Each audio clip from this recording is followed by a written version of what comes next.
예수님께서 내 살을 먹고 내 피를 마시라고 한 이 말씀이 유대인들에게 어려웠습니다. 그리고 그들은 다퉜습니다. 그리고 심지어는 제자라고 하는 사람들도 떠나버렸습니다. 그 이유는 하나님께서 그들에게 주신 메시지를 잃어버렸기 때문인 것입니다. 그것도 예수님 오시기 적어도 1000년 전에 1300년 혹은 1400년 전에 주어서 밤낮으로 그들이 그 말씀을 행함으로 말미암아 기억나게 하신 그 말씀의 내용과 그 약속하신 메시아가 막상 올 때 그 알아볼 수 없었던 것은 그들이 하나님의 말씀을 잃어버렸기 때문인 것입니다. 여러분, 오늘 이 말씀을 읽을 때, 요한복음 6장의 이 말씀을 읽을 때 만약에 그리스도인들도 지금부터 2000년 전에 유대인들처럼 말씀은 이거 어렵다, 누가 이것을 들을 수 있겠느냐, 혹은 유대인들처럼 그 내용은 이런 뜻이고 어떤 사람은 혹은 저런 뜻이라고 다투는 일이 있다면은 여러분, 오늘날 우리에게도 동일한 문제가 있다는 것을 기억해야 됩니다. 중생한 그리스도인들에게는 지금 이 말씀이 어려운 말이 되어서는 안 됩니다. 다툼의 대상이 안 됩니다. 듣고 그냥 예수님을 떠나버리는 그러한 제자들이 되어서는 안 됩니다. 왜냐하면 성경은 예수님께서 내 살을 먹고 내 피를 마시는 자는 생명이 있고 영생을 얻었고 다시 살 것이며 내 안에 거하고 나도 그 안에 살 것이라는 그 말씀을 이해할 수 있는 수많은 메시지를 주셨기 때문인 것입니다. 그럼에도 불구하고 그리스도인이라고 하면서 이 말씀이 어렵다고 하게 되면 이거는 말이 안 되는 것입니다. 그러므로 다시 한번 예수님께서 말씀하신 대로 내 살을 먹고 내 피를 마시는 자는 영생을 가졌고 내가 다시 살리리라고 말씀하셨을 때 예수님의 살과 예수님의 피는 무엇을 상징하고 있는지, 의미하는지 성경 말씀에서 확인하도록 하십시다. 오늘 이 시간 이후 여러분들은 과연 내가 예수님의 살을 먹고 예수님의 피를 마신 적이 있는지 혹은 먹고 사는지 이게 분명해야 됩니다. 첫째, 예수님께서 내 인자의 살을 먹지 아니하고 인자의 피를 마시지 아니하면 내 속에 생명이 없느니라고 아주 단호하게 얘기했기 때문에 예수님의 살이 무엇이며 예수님의 피가 무엇인 것을 우리가 알아야 되겠다, 그런 얘기인 것입니다.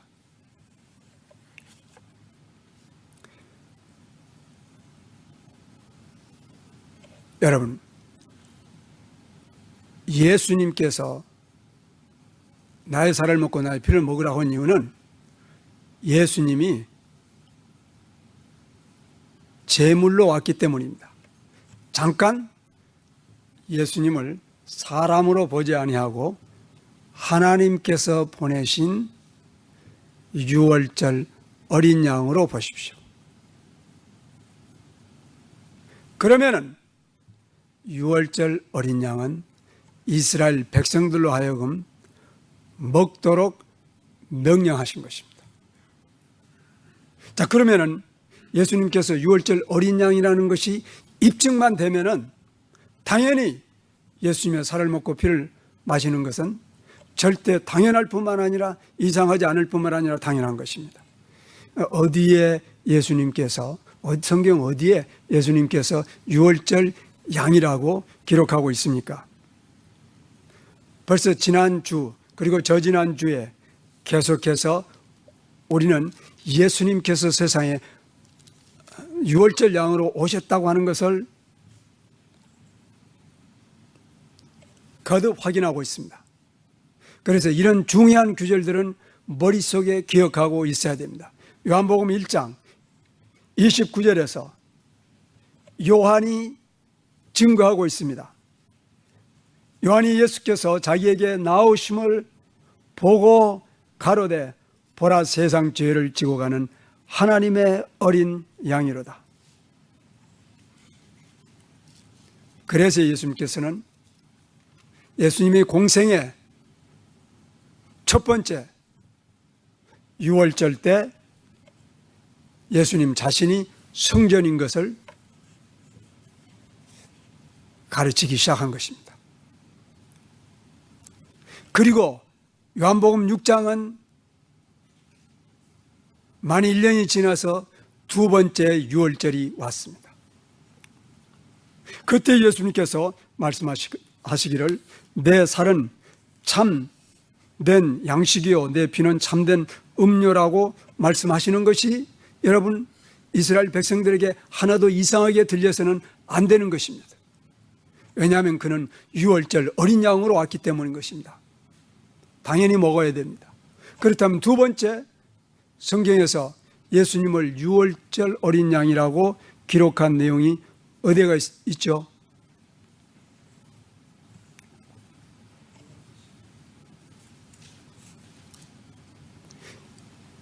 지금 이 두 구절은 여러분 기억해 놔야만 될 구절이에요. 고린도전서 5장 7절에 이렇게 기록하고 있습니다. 너희는 누룩 없는 자인데 새 덩어리가 되기 위하여 묵은 누룩을 내어버리라. 우리의 유월절 양 곧 그리스도께서 희생이 되셨느니라. 그런데 희생이라는 말은 sacrifice라는 말은 희생이 되었다는 의미로도 쓰일 수 있고 희생한다는 의미로 쓰일 수도 있고 제물이라는 의미도 있습니다. 제물을 드린다 할 때는 we offer sacrifice 할 수 있단 말입니다. 그러면 예수님이 여기에서 제물이에요. 그래서 예수님께서 제물을 먹으라고 하는 것입니다. 그리하지 아니하면 너희 안에 생명이 없다는 것입니다. 이러므로 우리가 명절을 지키되 묵은 누룩도 말고 괴악하고 악독한 누룩도 말고 오직 순전함과 진실함의 누룩 없는 떡으로 하자. 예수님께서 유월절 어린 양으로 오셨기 때문에 먹으라고 한 것입니다. 자, 그러면 유월절 어린 양을 먹을 수 있는 사람들은 어떤 사람들이냐? 출애굽기 12장 5절에서 48절까지 긴 내용의 유월절 규례가 첫 번째로 기록이 되어 있습니다. 그 내용을 요약하면은 이스라엘 백성만 먹게 되어 있습니다. 이방인들은 못 먹습니다. 그러나 이스라엘 백성이라 할지라도 할례 받지 아니한 자는 못 먹습니다.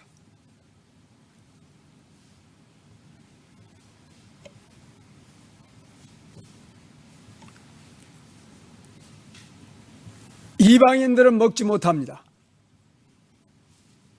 그렇다면 여러분, 이제 분명하게 이 예수님께서 나의 살을 먹고 피를 마시라고 하는 이것은 하나님 백성만 먹는 것이라는 게 분명하게 드러나고 있는 것입니다. 이스라엘 백성은 천하 만민 중에서 하나님의 백성으로 선택함을 받았다고 성경은 얘기하고 있습니다. 그들이 구원받았다는 얘기는 아닌 것입니다. 하나님의 백성으로 선택을 받았습니다.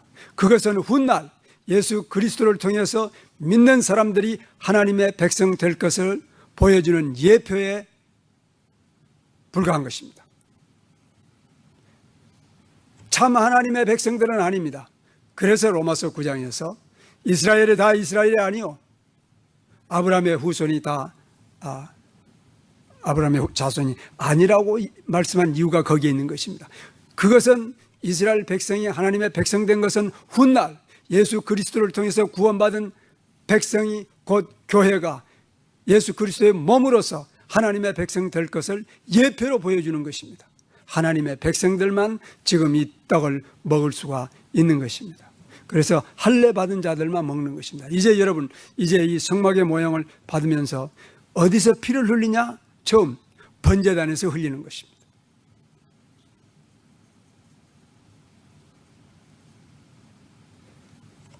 대단히 중요한 것입니다. 그리고 물두멍에서 중생의 씻음을 받은 사람들이 이제 진설봉에 와서 떡을 먹게 되는 것입니다.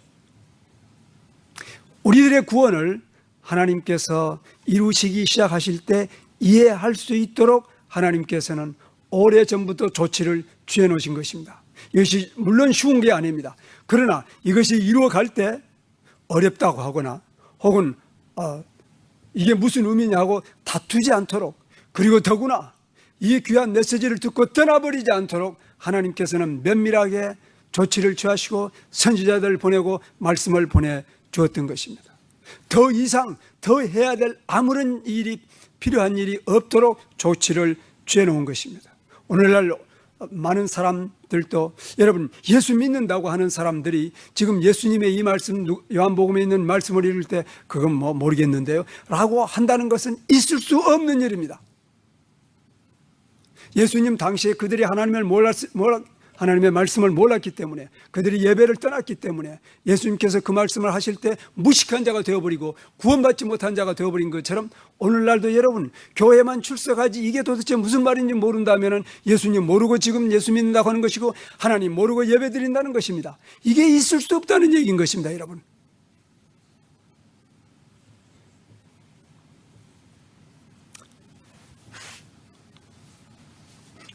그러면 문제가 다 해결이 되었느냐? 그런 것 같지는 않습니다. 왜냐하면 살을 먹으라고 하는 것은 여러분 이제 이해가 갔겠지만은 제물이니까, 구약 말씀에 제물을 먹지만은 피는 먹으면 안 된다고 얘기하고 있잖아요. 그럼 문제 걸리잖아요. 하나님께서 가장 금한 것 중에 하나, 피를 마시는 거예요. 그런데 예수님께서 자기 피를 먹으라고 하니까 아직 문제가 해결되지 아니한 것 같습니다. 그러나 하나님께서 이 문제가 되게 하지 않았다는 것을 여러분 알아야 됩니다. 왜 그랬습니까? 예수님께서 내가 생명이라고 했습니다. 그렇죠? 그런데 구약 성경에서 생명은 어디에 있다고 그랬죠? 어디에? 피에 있다고 그랬죠. 그럼 피 먹어야 되죠. 그 구절은 어디에 있어요? 생명은 피에 있다는 구절이 어디에 있냐 말입니다. 레위기 17장 11절 말씀에 보면은 육체의 생명은 피에 있음이라 내가 이 피를 너희에게 주어 그랬습니다. 하나님께서 피를 주신 거예요. 그런데 어떻게 하라고요? 단에 뿌려. 단에 뿌려. 번제단에서 그 일이 문자적으로 이루어진 것입니다. 그래서 예수님께서 내 피를 마시지 아니하면 너희 안에 생명이 없다고 말씀하신 것입니다. 하나님께서 그 제물을 예비하신 것입니다. 그 하나님의 독생자가 제물로 오시기 적어도 1400년 전에 혹은 1300년 전에 예비하셨을 뿐만 아니라 그 의미를 깨닫도록 매일 상번제를 드리게 한 것입니다. 그리고 절기를 지키게 한 것입니다. 그리고 선지자들 보내서 그 의미를 계속해서 깨닫게 하신 것입니다. 여러분, 이스라엘 백성들이 하나님의 말씀을 떠나서 그 아름다운 그 거룩한 성전인 느부갓네살 왕에 의해서 다 파멸이 되어버렸을 때 그건 이스라엘 백성들의 죄 때문입니다. 그럼에도 불구하고 하나님께서 70년 후에 다시 그걸 세워가지고 또 이 번제의 의미를, 이 물두멍의 의미를, 이 진설봉의 의미를, 그 등대의 의미를, 향의 의미를 깨닫게 하고 있는 것입니다. 그러나 이제 예수님께서 마지막으로 오셔서 그 모든 일을 지금 동편에 있는 그 입구에서부터 가장 서편에 있는 법궤에 이르기까지 그 모든 일을 예수님께서 단번에 자기 몸에 이루셨을 때 더 이상 성전이, 구조물로서의 성전이 필요 없게 된 것입니다. 그래서 예수님 돌아가신 지 약 3년, 4년, 5년 후에는 완전히 파괴되어 버리고 지금부터 2000년 전에 다시는 그 성전이 세워질 필요가 없습니다. 왜냐? 성전이 어디로 옮겼어요? 그리스도의 몸으로 옮긴 것입니다.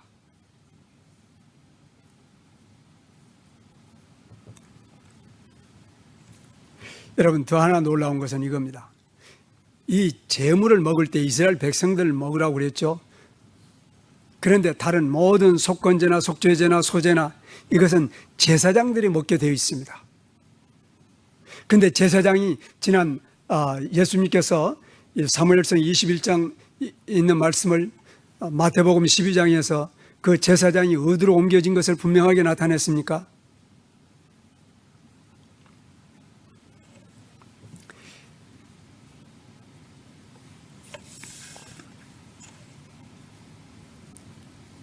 제사장이 옮겨졌다고 하는 것은 좌우지간 여러분 들은 적이 있죠? 지난주에.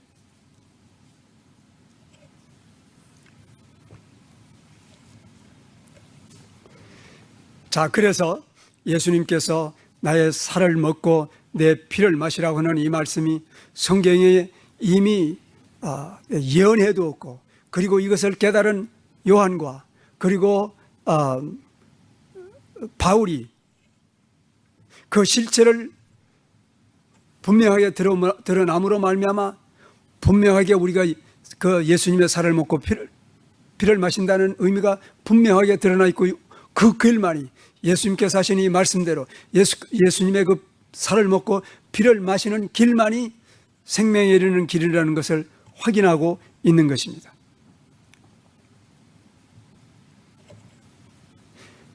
자, 그렇다면은 예수님께서는 자기의 살을 먹고 피를 마시라고 하는 이 말씀의 의미는 첫 번째, 여러분, 무엇을 의미하느냐? 십자가에서 못 박히고 혹은 십자가에 못 박히기 전에 과시관을 씌움으로 말미암아 살이 찢어지고 피가 흘리고 십자가에서 못 박히고 창으로 찔려서 물과 피를 다 쏟는 이 몸이 처절하게 깨어지는 그러한 모습을 의미하고 있는 것입니다. 번제단에서 그 제물이 어떻게 죽임을 당하고 가죽을 벗기고 각을 뜨고, 그래서 번제단에서 불태워 그 연기가 위로 올라가는 그 모습이 자기 몸에서 다 이루어질 것을 지금 말씀하고 있는 것입니다. 번제단의 그 의미가 십자가에 그대로 옮겨진 것입니다.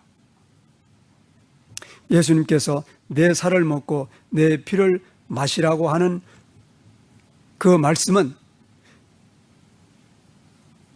하나님께서 예언하신 번제단의 번제의 속죄와 그리고 십자가에서 성취를 지금 얘기하고 있는 것입니다.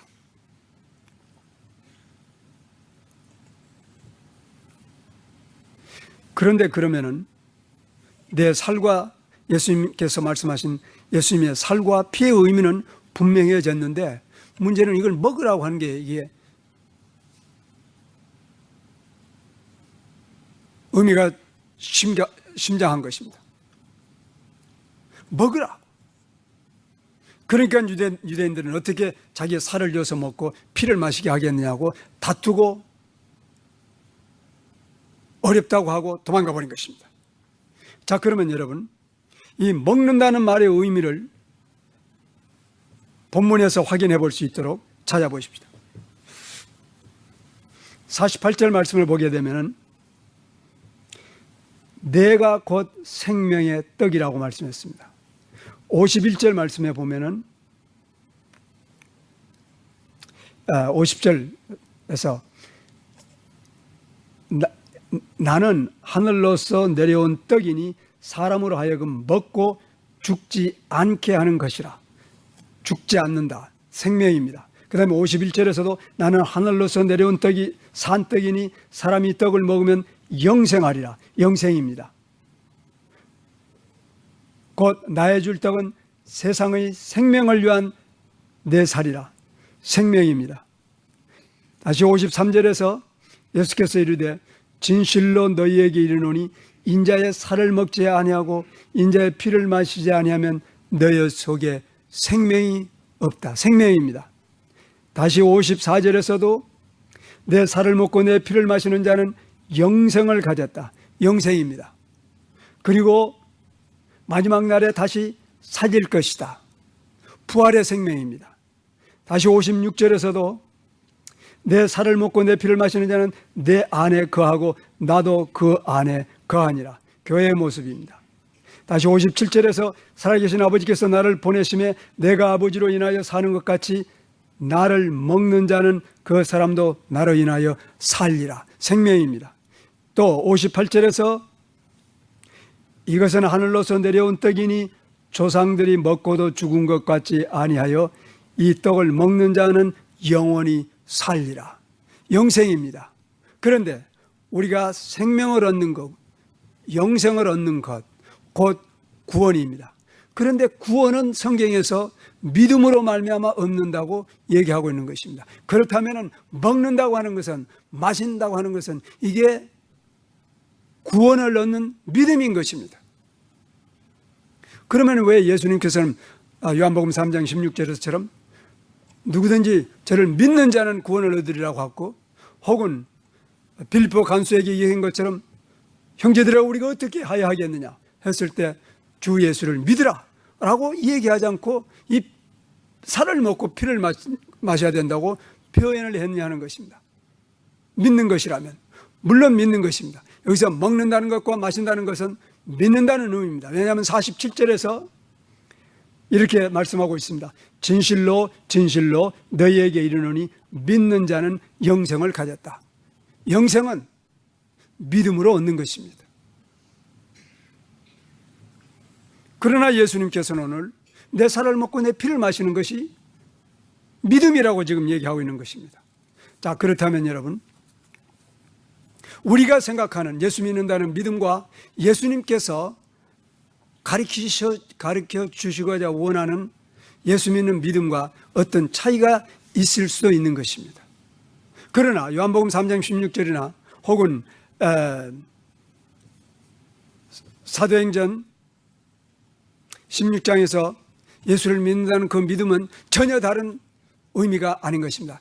정확하게 똑같은 의미인 것입니다. 영생에 이르는 믿음입니다. 구원의 믿음이고 부활의 생명에 참여할 수 있는 동일한 믿음입니다. 그러나 이 믿음을 사람들이 오해하고 있기 때문에, 무지하기 때문에 자기 중심적으로 혹은 인본주의적으로 혹은 세속주의적으로 믿음을 해석하지 못하도록 예수님께서 특별하게 믿음에 대한 내용을 자기 살을 먹고 피를 마셔야 되는 것으로 표현하고 있다, 이런 얘기인 것입니다. 도대체 우리가 예수 믿는다는 믿음을 말이죠, 누구에게 배워야 되겠습니까? 사도 바울이나 베드로는 어디에 가서 배웠겠습니까? 예수님에게 가서 배운 거예요. 우리가 예수 믿는다는 것, 여러분, 바로 여기 와서 배워야 돼요. 요한복음 6장에 와서. 그리고 요한복음 6장에 대한 이해는 성막으로 가야 돼. 그래서 눈으로 계속 봐야 돼요, 여러분. 보면서,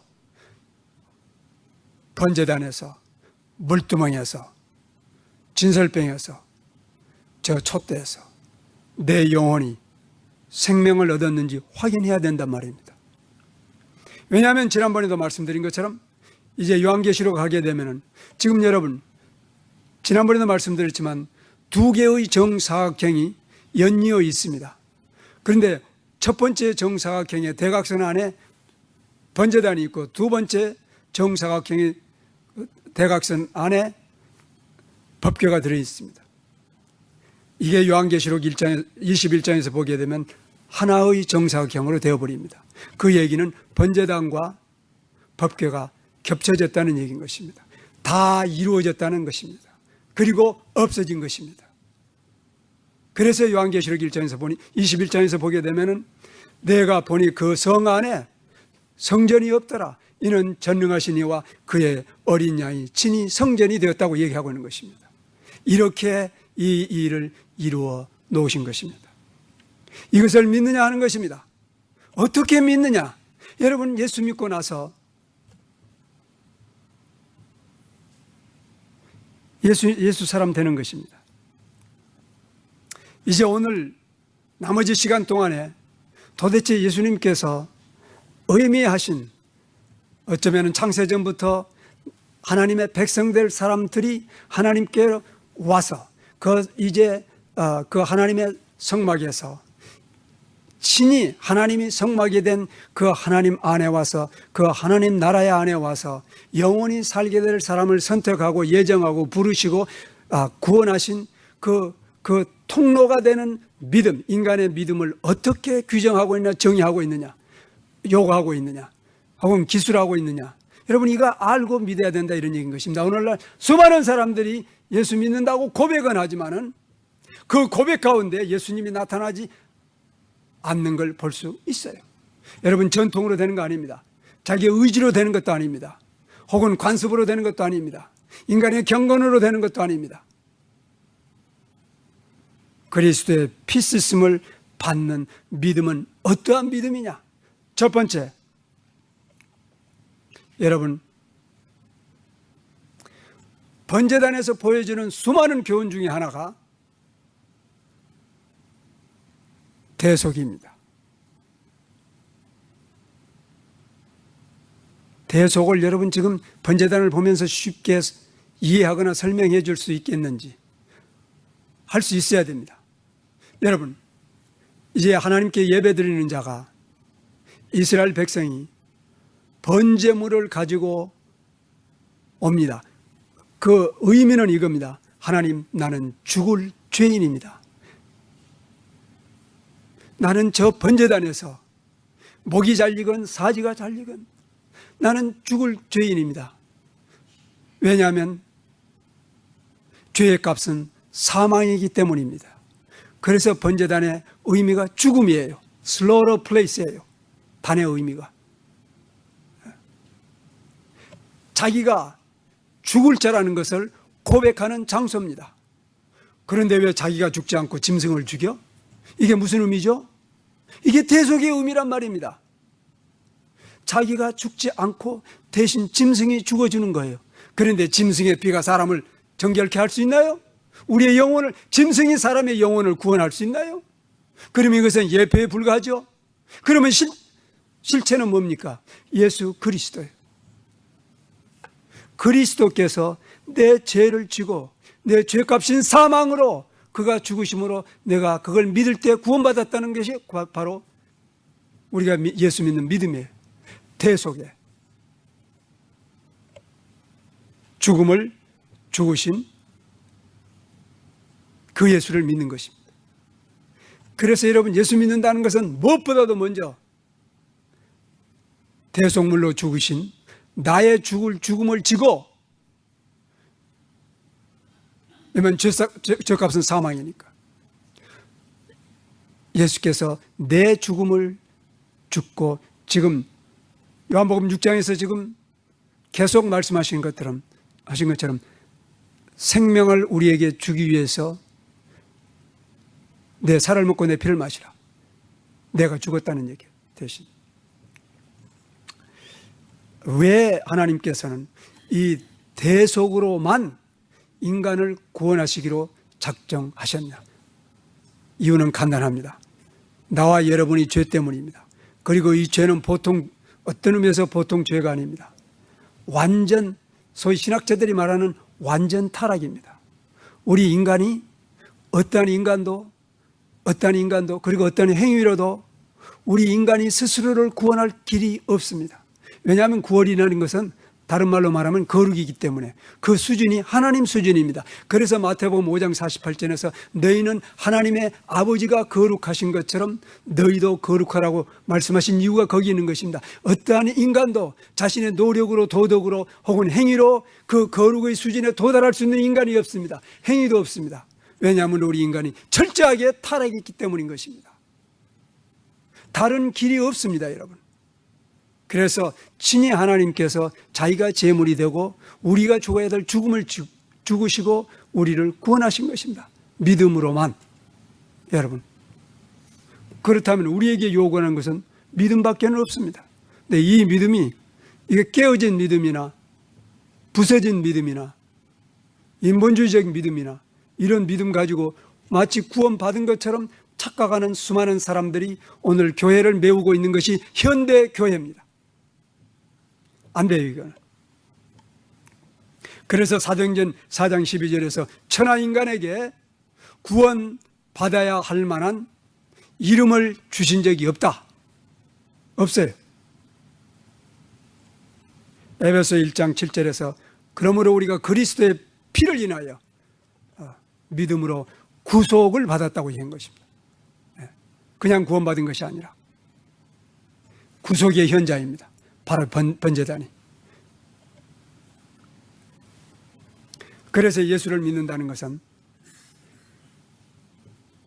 대속의 제물로 나의 죄를 지고 죽으신 예수님을 믿는다는 그런 의미인 것입니다.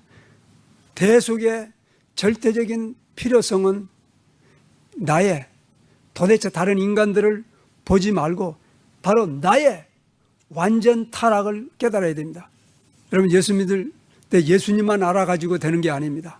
예수님이 절대적으로 필요하기 위해서는 나의 상태를 알아야 됩니다. 우리 인간의 상태를. 그래서 선행으로 구원받지 못한 이유가 여기 있는 것입니다. 의를 행함으로 구원받지 못한 이유가 여기 있는 것입니다. 행위로 구원받을 수 없는 이유가 여기 있는 것입니다. 그것은 내가 완전 타락했기 때문인 것입니다. 여러분, 이 완전 타락이 무엇인 것을 알아야 돼요.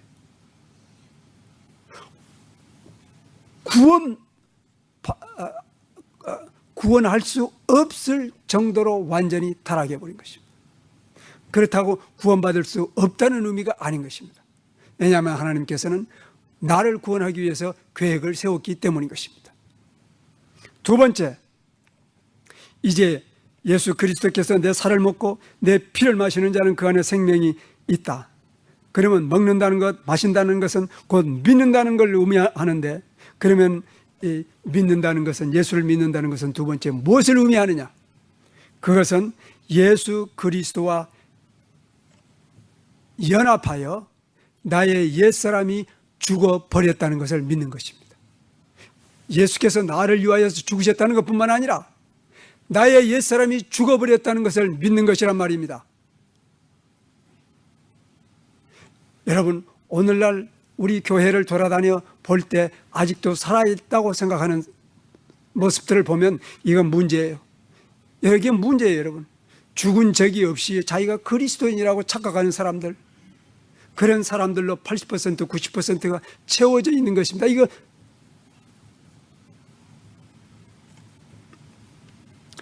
그래서 여러분, 하나님께서 물두멍을 주신 것입니다. 번지에서 철저하게 둘 다 죽었으면은 죽은 사람만 물두멍에 와서 중생의 씻음을 얻는 것입니다, 여러분. 중생한 적도 없는 사람들이, 다시 말하면 번제단을 거친 적도 없는 사람들이 교회 왔으니까 교인 되고, 신학교 공부했으니까 신학자 되고, 안수 받았으니까 목사 되고, 선교사 가고, 여러분 이게 바른 일들이 아닙니다. 그리스도와 연합하여 나의 옛사람이 죽어버린 사람들만이, 이 믿음만이 구원의 믿음이 되는 것입니다. 그래서 바울은 얘기하기를, 우리는 그의 죽으심과 합하여 침례받은 줄을 알지 못하느냐? 그러므로 우리가 그의 죽으심과 합하여 침례를 받음으로 그와 함께 장사되었나니, 이는 아버지의 영광으로 말미암아 그리스도를 죽은 자 가운데서 살리심과 같이 우리로 또한 새 생명 가운데 행하게 하려 하십니다. 우리가 사는 라이프는 우리가 중생한 사람들의 사는 삶은 새 생명밖에 없습니다. 이 새 생명이라고 하는 것은 절대 본인 자신이 살아가는 삶이 아닙니다. 이거는 100% 예수께서 사는 삶을 얘기하는 것입니다. 그래서 갈라디아서 2장 20절에 뭐라고 기록하고 있죠? 내가 예수 그리스도와 함께 십자가에 못 박혔나니 이는 이제 내가 사는 것이 아니오 내 안에 그리스도가 사는 것이니라. 내가 이 육체 가운데 사는 것은 내가 아니라 나를 사랑하사 그 몸을 버리신 하나님의 아들을 믿는 믿음 안에서 사는 것입니다. 만일 우리가 그의 죽으심을 본받아 연합한 자가 되었으면 또한 그의 부활을 본받아 연합한 자가 되리라. 우리가 알거니와 우리의 옛사람이 예수와 함께 십자가에 못 박힌 것은 죄의 몸이 멸하여 다시는 우리가 죄에게 종노릇하지 아니하려 함이니라.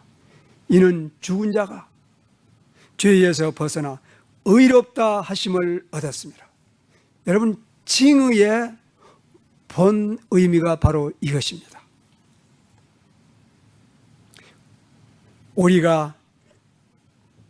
만일 우리가 그리스도와 함께 죽었으면 또한 그와 함께 살 줄을 믿노라.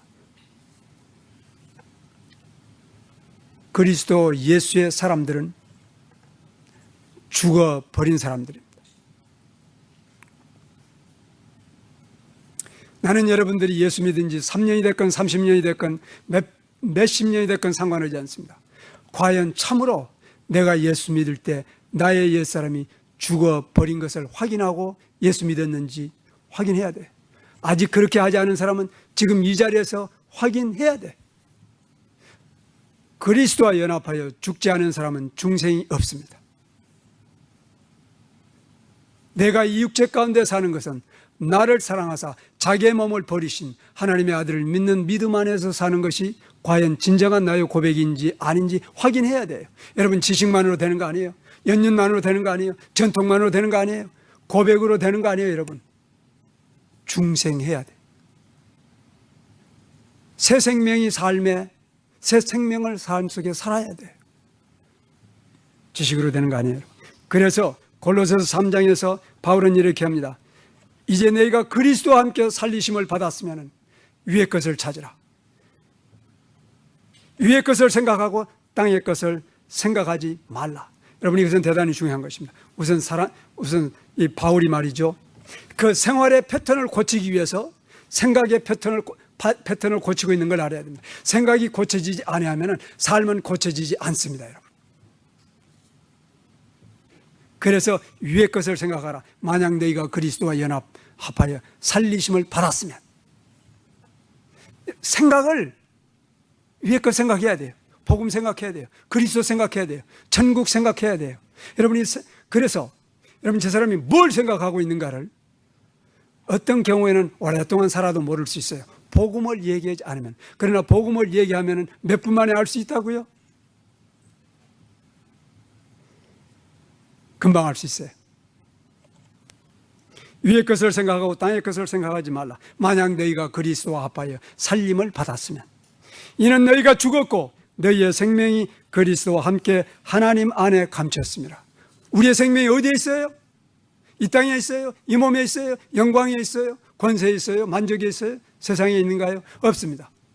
여러분, 우리의 생명이 어디에 감추어 있다고 성경은 얘기하고 있습니다.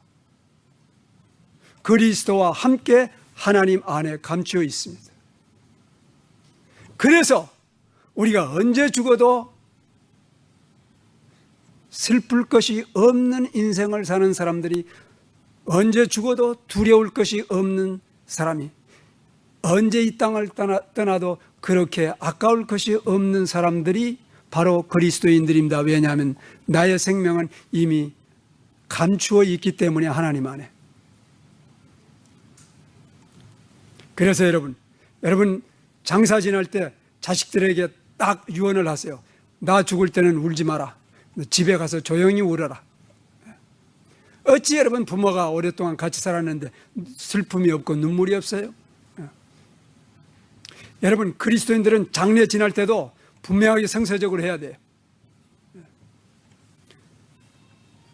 자, 요한복음 12장에서는 이렇게 얘기하고 있습니다. 내가 진실로 진실로 너희에게 이르니 한 알의 밀이 땅에 떨어져 죽지 아니하면 한 알 그대로 있고 죽으면 많은 열매를 맺으리라. 자기 생명을 사랑하는 자는 잃어버릴 것이요 이 세상에서 자기 생명을 미워하는 자는 영생토록 보존하리라. 세 번째로 예수를 믿는다는 믿음은 이것입니다.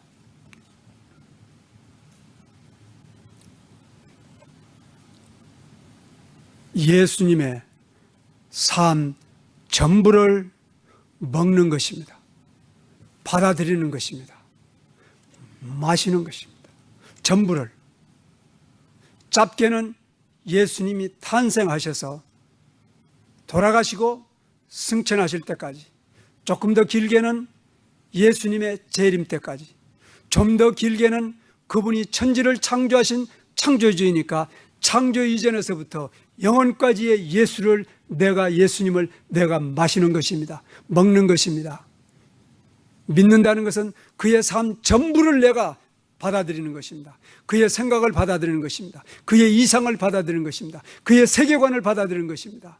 그의 뜻을 받아들이는 것입니다. 그의 삶의 전부를, 그의 생명의 전부를 받아들이는 것입니다. 여러분, life라고 하는 것은 우리 한국말로 하게 되면 두 가지로 설명할 수 있을 것 같아요. 하나는 사는 것, 두 번째는 인생,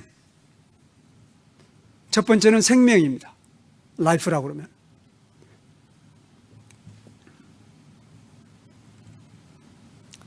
대부분 경우 첫 번째의 경우는 목숨을 잃으면 끝납니다. 목숨이니까, 생명이니까. 그러나 두 번째 life라는 의미는 몸은 죽어도 인생은 살아있을 수가 있는 것입니다. 유대인들 회당에 가면은 나무에다가 많은 이름을 써붙여 놓은 것들을 볼 수 있어요. 그게 그들의 생명의 정의입니다.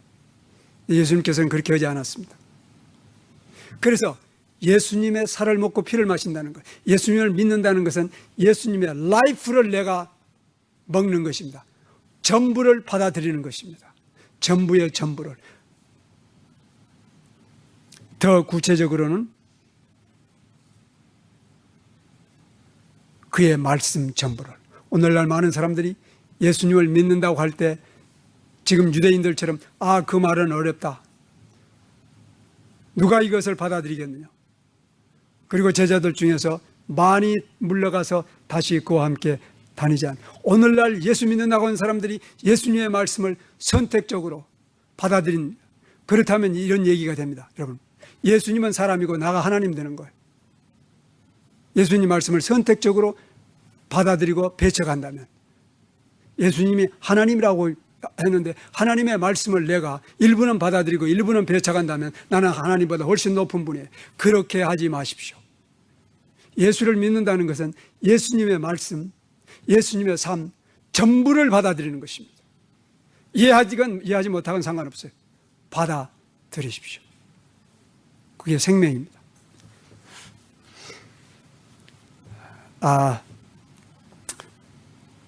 네 번째는 시간이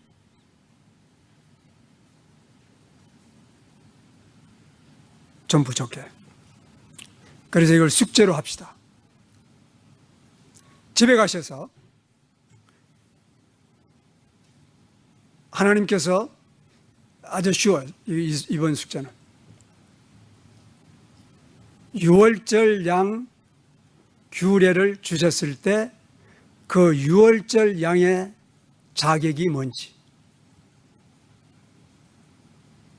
성경에서 찾아오시기 바랍니다. 유월절 양으로 하나님께 바치려면 조건이 있어요. 그게 뭔지 성경에서 찾아오시라고. 왜 이게 중요하냐? 이제 그것이 나이기 때문입니다. 나 자신. 하나님께서 이렇게 이 진토와 같은 나를, 지렁이와 같은 나를 구원하기 위해서 이처럼 오랜 시간 동안 정교한 작업을 통해서 그리스도께서 번제단에서 온통 몸이 찢기고 피를 흘리고 각이 뜨이고 그리고 십자가에서 죽으셔야만 내 대속을 이룰 수 있기 때문에 이 방법을 택하신 것입니다.